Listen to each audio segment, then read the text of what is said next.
Good morning students. आज हम chapter पढ़ेंगे मानवीय करुणा की दिव्य चमक। मानवीय करुणा की दिव्य चमक सर्वेश्वर दयाल सक्सेना द्वारा रचित एक संस्मरण है।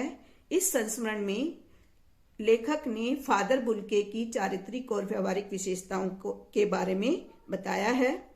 फादर बुल्के की मृत्यु जहरबाद से हुई। इस बात से लेखक हमेशा दुखी रहते हैं।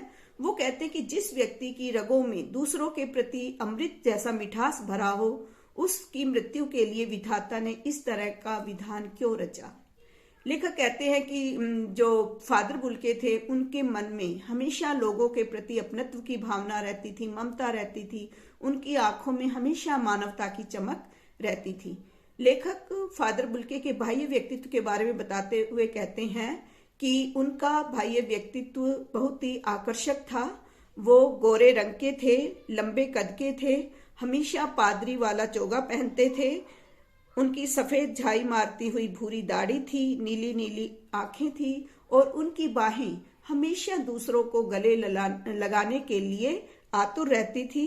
और इस तरह से लेखक कहते हैं कि मैंने उनके साथ 35 वर्ष गुजारे थे। इन 35 वर्षों में मैंने उन्हें कभी भी क्रोधित होते हुए नहीं देखा। वो जिससे भी संबंध बनाते थे हमेशा उन्हें पूरी तरह से निभाते थे। वो तन से साधु जरूर थे, लेकिन मन से उनके मन में मानवता भरी हुई थी। और इस तरह से जब भी वो इलाहाबाद में थे तब भी, जब वो दिल्ली थे तब भी, चाहे थोड़ी देर के लिए ही आए, वो हमेशा मुझसे मिलने आते थे। और आज भी लेखक कहते हैं कि मैं उनकी बाहों का दबाव अपनी छाती पर महसूस करता हूँ। लेखक बताते हैं कि फादर बुल्के को याद करना एक उदास शांत संगीत सुनने जैसा है। उन्हें देखना करुणा के निर्मल जल में स्नान करने जैसा है। और उनके साथ बातें करना एक कर्म को संकल्प से भरने जैसा है। वो कहते हैं कि मुझे आज भी परिमल के वो दिन याद हैं जब वो परिमल पत्रिका में एक साथ काम करते थे। वो कहते कि जब वो मेरे साथ पारिवारिक रिश्तों में बंधे थे, तो इस तरह से जब भी कोई कवि गोष्ठी होती थी हम एक साथ जाते थे। हम अपनी अपनी कृतियों पर जो हम रचनाएं लिखते थे उसके बारे में हम बातचीत करते थे।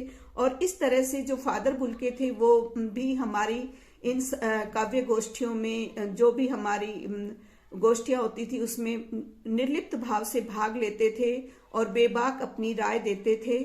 और इस तरह से हमेशा वो जब गोष्ठियों में कोई गंभीर बहस छिड़ जाती थी, उन बहसों में भी वो हमेशा साथ रहते थे और जो भी कमी रहती थी उसके लिए वो अपने सुझाव देते रहते थे। लेखक कहते हैं कि मेरे घर में जब भी कोई उत्सव होता था, जब भी कोई संस्कार होता था, वो हमेशा मेरे बड़े भाई और पुरोहित की तरह से मेरे परिवार वालों को आशीषों से, यानी अपने आशीर्वादों से भर देते थे। और जब कहते हैं कि मेरा बच्चा, पहली बार मेरे बच्चे ने मुंह में अन्न डाला, तो मैंने ये अन्न डालने का जो संस्कार था वो भी फादर बुल्के से ही करवाया था। उनकी नीली नीली आंखों में हमेशा वात्सल्य तैरता रहता था। और यहाँ पर जो लेखक है वो फादर बुल्के की तुलना देवदार के पेड़ से करते हैं। जिस तरह से देवदार का पेड़ घनी छाया देता है, शीतलता प्रदान करता है, उसी तरह से देवदार के पेड़ की तरह ही फादर बुल्के भी उनके परिवार को हमेशा आशीषों से भर देते थे और उनके एक पुरोहित बड़े भाई की तरह हमेशा उनके परिवार के साथ खड़े रहते थे। आगे लेखक कहते हैं कि मुझे समझ नहीं आता कि मैं कहाँ से शुरू करूं। जहां मुझे आज भी फादर बुल्के की बहुत याद आती है। फादर बुल्के जब दिल्ली आते थे मुझे उनकी साइकिल चलती दिखाई देती थी। वो जब भी मुझे देखकर तुरंत रुक जाते थे और मुस्कुराते हुए हमेशा मुझे ये बताते थे कि आजकल वो क्या कर रहे हैं, उन्होंने क्या लिखा है। और इस तरह से उनकी जो आंखें थी उनमें हमेशा ममता और मधुरता लबालब भरी होती थी। अक्सर उन्हें देखकर लगता था कि वो बेल्जियम में इंजीनियरिंग के अंतिम वर्ष में पहुंचकर भी सन्यासी क्यों बने होंगे।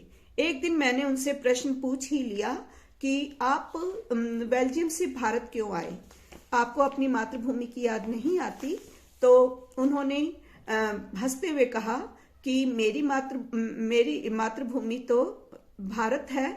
तो मैंने कहा नहीं, मैं आपकी जन्मभूमि की बात कर रहा हूँ। तो वो कहने लगे हाँ, मेरी जन्मभूमि रैम्स चैपल बहुत ही सुंदर है, बहुत ही सुंदर जगह है।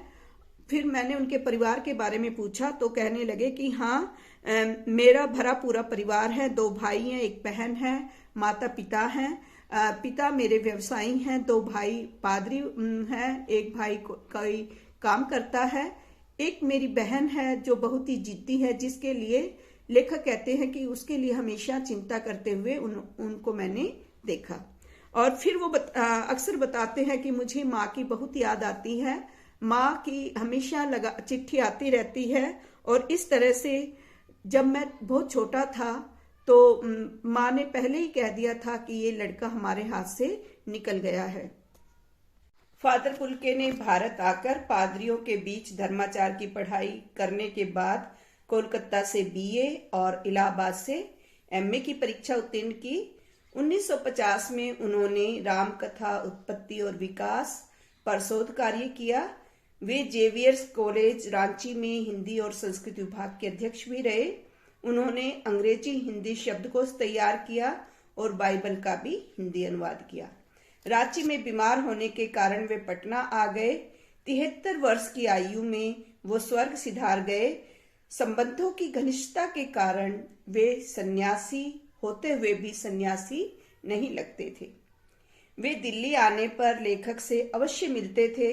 उनकी इच्छा थी कि हिंदी राष्ट्रभाषा बने। लेखक कहते हैं कि मैंने कभी भी उन्हें क्रोधित होते हुए नहीं देखा, लेकिन वो इस बात पर बहुत झुंझलाते थे, इस बात पर बहुत आवेश में आ जाते थे जब उन्हें लगता था कि हिंदी बोलने वाले लोग भी हिंदी के प्रति उदासीन हैं। उनकी उदासीनता देखकर वो झुंझला उठते थे।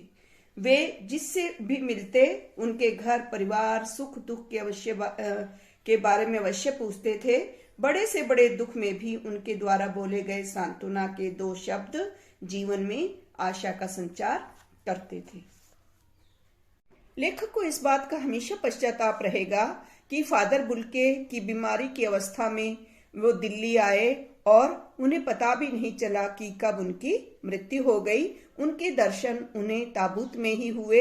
इस तरह से दिल्ली के कश्मीरी गेट के निकलशन कब्रगाह में जब उनके शव को लाया गया तब लेखक को इस बात का बहुत दुख हुआ कि वो उनसे नहीं मिल पाए।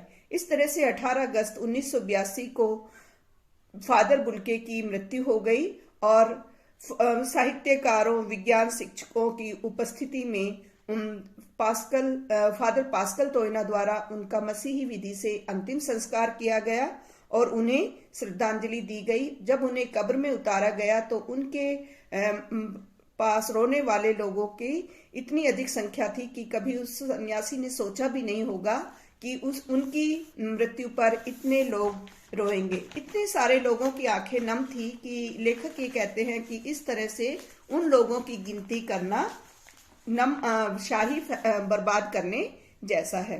इस तरह से हमारे बीच से फादर बुल्के चले गए और कवि कहते हैं कि इस तरह से छायादार फल फूल गंध युक्त सबसे अलग बनकर रहने वाले मानवता के पुजारी और इस तरह से प्रकृति में विलीन हो गए।